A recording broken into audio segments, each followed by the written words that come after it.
Mari kita akan membaca firman Tuhan dari Ibrani pasal 12 ayat 2. 1, 2, 3. Marilah kita melakukannya dengan mata yang tertuju kepada Yesus yang memimpin kita dalam iman dan yang membawa iman kita itu kepada kesempurnaan, yang dengan mengabaikan kehinaan tekun memikul salib ganti sukacita yang disediakan bagi Dia yang sekarang duduk di sebelah kanan tahta Allah. Ya, sampai di sini pembacaan kita. Saudaraku yang saya kasih dalam Tuhan, tentunya pasti ada yang sudah berkhotbah dari Ibrani, dan kita tahu bahwa Ibrani 11 itu contoh teladan iman dari bapak-bapak rohani gitu ya. Dan kemudian kalau kita membaca pasal 12 diawali dengan sebuah pernyataan karena kita ya mempunyai banyak saksi, kita harus menanggalkan ini ya. Jadi penulis surat Ibrani di dalam pasalnya yang ke-12 mendorong kita untuk berlomba dalam perlombaan iman yang harus kita hadapi, jalani, sebagaimana dalam pasal 11 bapak-bapak rohani, bapak-bapak iman, boleh dikata begitu, mereka pun menjalani sebuah kehidupan yang penuh dengan tantangan. Itu kita bisa lihat di pasal 12 ayat 1, bagaimana penulis surat Ibrani ini mendorongnya untuk melakukan sebuah perlombaan iman dengan tekun. Dan di ayat 2, dalam pasal 12 ini ia memberitahu kita bagaimana kita harus melakukannya, yaitu dengan memandang kepada Yesus. Kita berlomba dalam perlombaan iman dengan memandang kepada Yesus, Sang Perintis, Pemimpin, dan Penyempurna iman kita.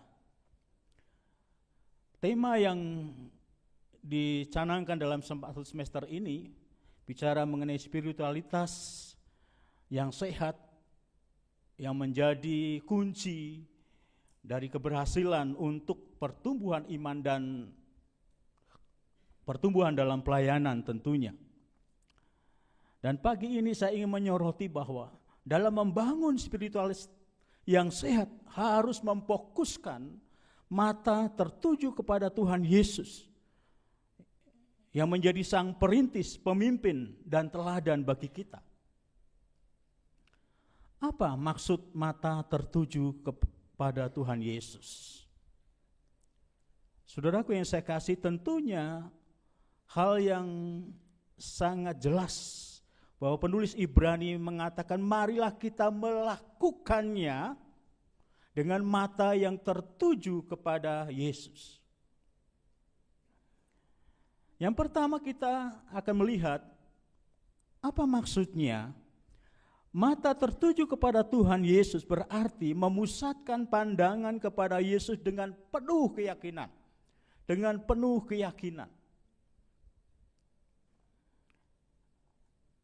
Yakin bahwa Tuhan Yesus itu menjadi Sang Perintis.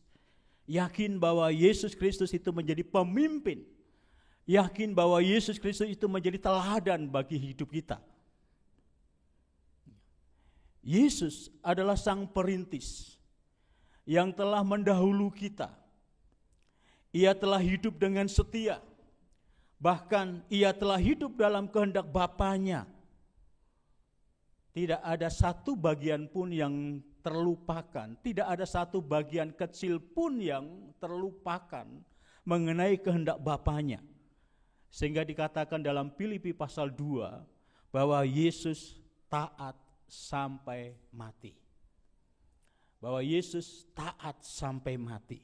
Jadi tidak ada satu bagian pun yang terlewatkan. Penggenapan kehendak Allah itu dilakukannya dengan penuh, dengan sempurna. Maka dia layak menjadi seorang pemimpin. Pemimpin dan teladan bagi kita. Karena ia menjadi penolong bagi kita, ia yang memberikan kekuatan bagi kita, dalam menghadapi, dalam menjalani perlombaan seperti dalam ayatnya yang pertama. Kita harus bersandar kepada Dia yang telah menjadi pendahulu, perintis untuk masuk kepada kehendak Bapa. Yesus Kristus telah meninggalkan teladan bagi kita, agar kita itu mengikuti jejaknya, kita mengikuti jalannya. Seperti dituliskan dalam 1 Petrus 2 ayat 2. Kita perlu melihat jejaknya, teladannya, bagaimana ia taat sampai mati. Saudaraku yang saya kasih dalam Tuhan, tentunya kita harus memiliki keyakinan yang penuh siapa Yesus itu, sehingga kita memusatkan pandangan kita kepada Tuhan. Yesus pernah bertanya kepada murid-muridnya, di dalam Yohanes 6 ayat 67 sampai 69, ketika orang banyak berbondong-bondong menikmati makanan yang diberikan oleh Tuhan Yesus, dan orang banyak itu bersukacita, ada banyak sisa makanan itu. Tapi setelah itu lewat dan kemudian Yesus Kristus mengajar mengenai siapa dirinya, dia mengajar mengenai bahwa dia akan mati, maka orang banyak itu satu persatu meninggalkannya, meninggalkan Yesus Kristus. Dan Yesus bertanya kepada ke-12 muridnya dalam Yohanes 6 itu, apakah kamu tidak mau pergi juga? Jawab Petrus kepadanya, Tuhan, kepada siapakah kami akan pergi? Perkataanmu adalah perkataan hidup yang kekal, dan kami telah percaya dan tahu bahwa Engkau adalah yang kudus dari Allah. Kalau dalam versi Lukas dituliskan dalam Lukas 9, Yesus bertanya kepada mereka, menurut kamu siapakah aku ini? Jawab Petrus, Mesias dari Allah. Mesias dari Allah. Mengapa Petrus memberikan jawaban yang demikian dan tidak mau pergi seperti kebanyakan orang? Karena dia tahu siapa Yesus. Dia tahu.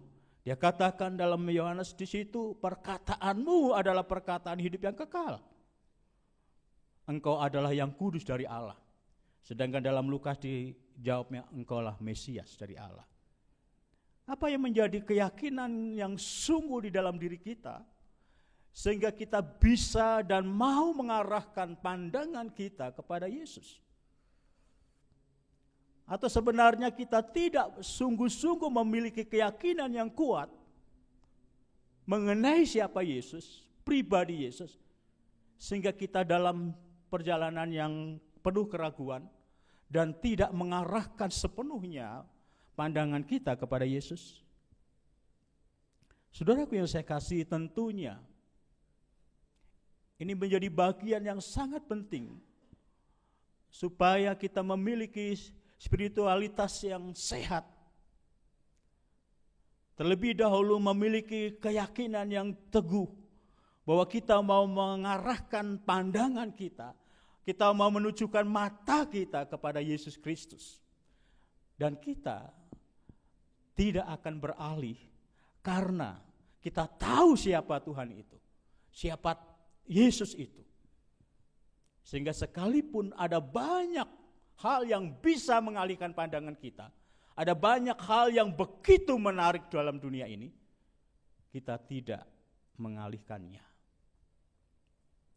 Saudaraku yang saya kasihi, biarlah jawaban Petrus ini menjadi sebuah keyakinan bagi kita, dan kita tidak akan mengalihkan pandangan kita kepada Yesus, karena kita mengenali pribadi Yesus Kristus yang sungguh.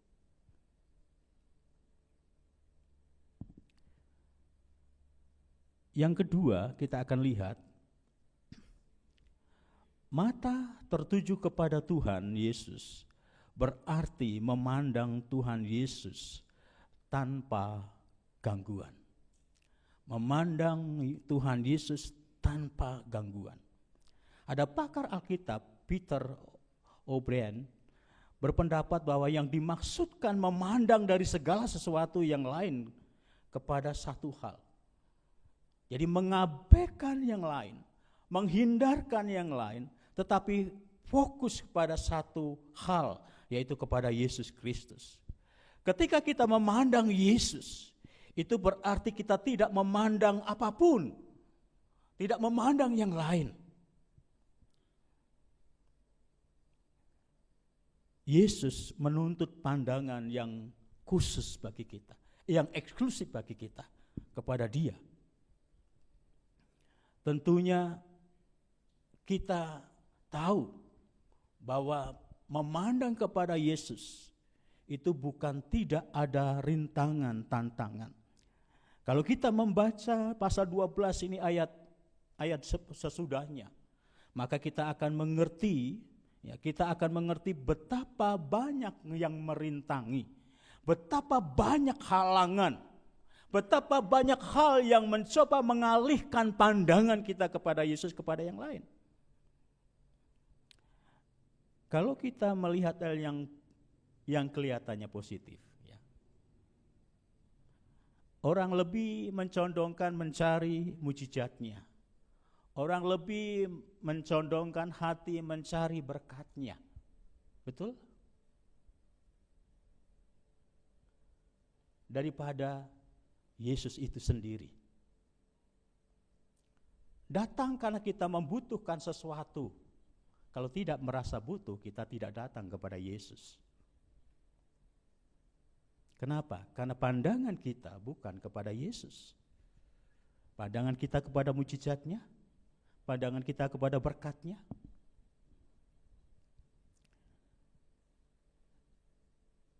Saudaraku yang saya kasihi, ketika saya keluarkan silver coin, dan saya minta Yuda dan Lilis untuk membagikannya, apakah pandangan saudara beralih kepada silver coin? Apakah pandangan saudara beralih kepada uang tadi? Silver coin itu tidak ada harganya. Uang itu tidak berarti. Tapi bukankah orang seringkali menganggap itu berarti? Itu berharga. Seringkali kita menganggap mujizat, berkat-Nya itu lebih berharga daripada Yesus sendiri. Hati-hati. Kalau hati kita lebih kepada hal itu, bukan kepada Yesus sendiri. Saudaraku yang saya kasihi, tentunya kita harus selalu melihat ke dalam diri kita. Saya waktu lalu tertarik untuk menghadiri satu undangan yang ditujukan kepada untuk pendeta-pendeta di Semarang. Saya tertarik untuk menghadiri karena disebutkan dilayani oleh hamba-hamba Tuhan Bahtera. Saya ingin tahu hamba Tuhan Bahtera itu yang mana, dan kemudian ibadahnya seperti apa. Saya selalu punya keinginan tahu ya. Yang saya belum sempat betul adalah bala keselamatan. Sebenarnya saya ingin masuk dan saya ingin memperhatikan apa yang ini supaya itu menjadi pembelajaran bagi saya. Dan ketika saya hadir di acara itu, rupa-rupanya ada sebuah janji gitu ya. Kalau saya tidak terlalu memperhatikan, ada janji. Kalau hadir akan dapat door prize, kalau hadir akan dapat jas. Dan ketika ibadah itu sudah mulai lama, dan ada beberapa teman bertanya, kapan yang dibagikan? Kapan yang dibagikan? Gitu ya. Dan kemudian sudah mulai bosan, dia memilih pulang. Dan karena saya ingin tahu di situ, saya harus sampai selesai betul apa saja ini seperti yang dilakukan. Baru saya mengerti bahwa oh ini rupa-rupanya dari kelompok Pak Petrus Agung. Ya, dengan simbol-simbolnya, dengan mahkota yang dipasang di depan, dengan pakaian Timur Tengahnya yang dengan tarian-tarian macam-macam. Oh, saya mengerti. Ya. Bagi saya itu berharga supaya saya ketika ditanya tahu dan saya bisa menjelaskan karena saya melihat dengan mata saya sendiri gitu ya. Dan sebelum berakhir dibagikan setitik emas. ada setitik, jadi satu kartu itu di tengahnya ada setitik emas gitu ya.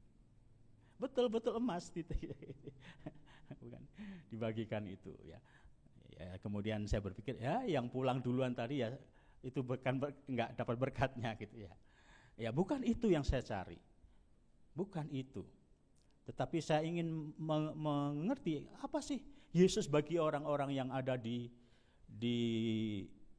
acara itu gitu ya. Saudaraku yang saya kasihi, tentunya kita tidak mengalihkan pandangan kita kepada Yesus kepada yang lain tadi.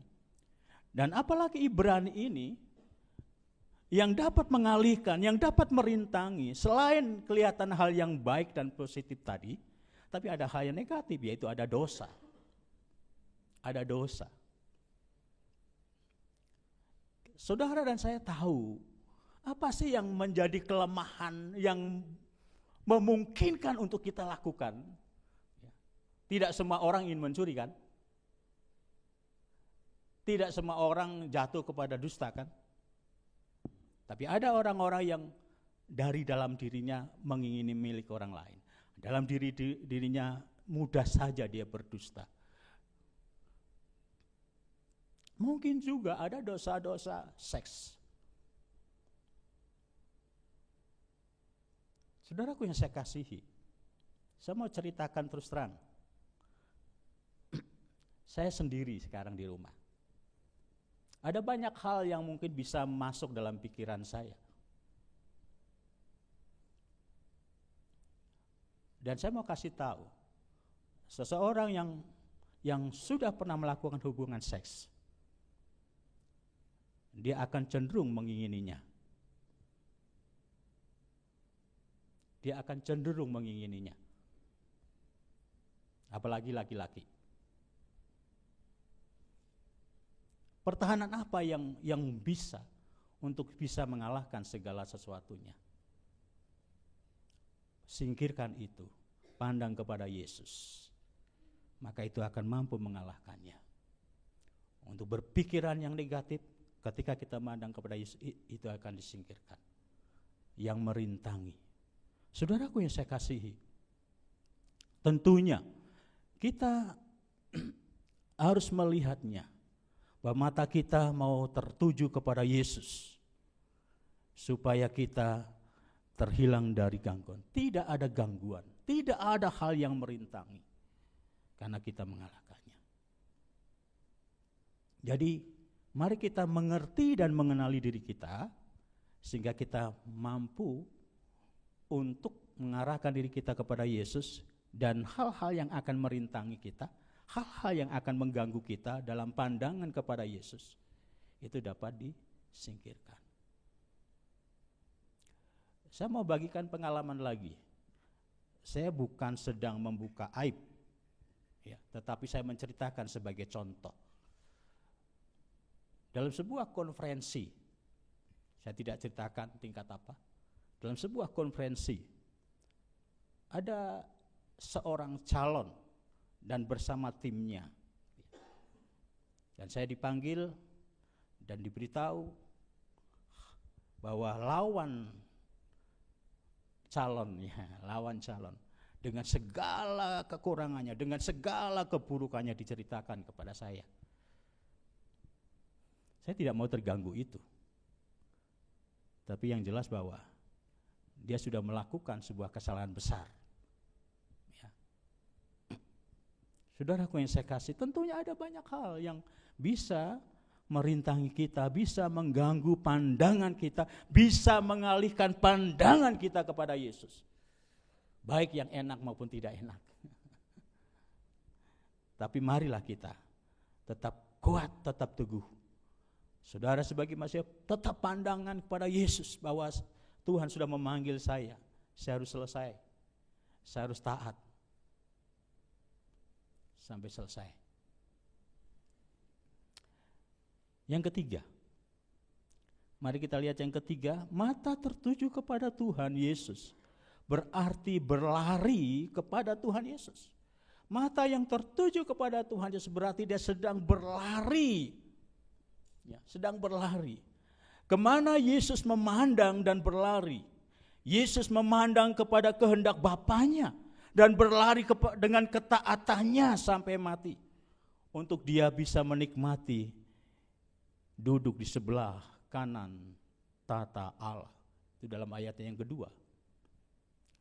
Kemana kita memandang dan berlari? Yaitu kepada Yesus. Kepada Yesus. Dan kepada kehendaknya. Untuk kita setia sampai akhir. Dan kita boleh menikmati upah yang disediakannya. Ya, upah yang disediakannya. Di ayatnya yang kedua yang pembacaan kita tadi dengan jelas, dan yang membawa iman kita kepada kesempurnaan yang dengan mengabaikan kehinaan tekun memikul salib, ganti sukacita yang disediakan bagi dia, yang sekarang duduk di sebelah kanan tahta Allah. Saudaraku yang saya kasihi, mari kita sungguh memandang seperti Yesus memandang. Yesus memandang kepada kehendak Bapanya. Mari kita memandang kepada kehendak Yesus yang memanggil kita, yang menjadikan kita anak-anaknya. Mari kita melakukannya setia sampai akhir, sebagaimana Yesus setia sampai mati. Untuk apa?